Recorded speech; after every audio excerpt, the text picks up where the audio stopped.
Here on the WIX editor, you want to find the specific place first to put on the reCAPTCHA. And after you find it, you want to go to dev mode right here at the top left of your screen. Just click on dev mode and then click on turn on dev mode.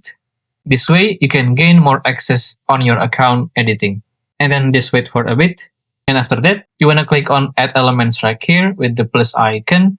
And then you want to click on input. Search for input right here. And then click on input. And then you want to scroll down until you find this reCAPTCHA. After that, just click on reCAPTCHA or drag it to your website.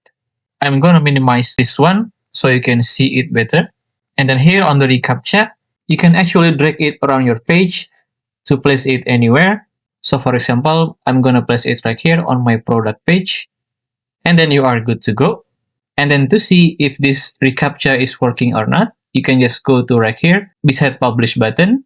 Click on this arrow and then click on preview mode so you can see what your viewers or your site visitor will see.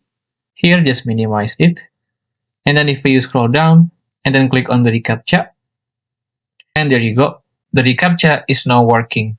And that's how to add reCAPTCHA to your website. If you still have any question about WIX, just comment down below and I will try my best to assist and help you guys. If you find this video useful, please consider like and subscribe.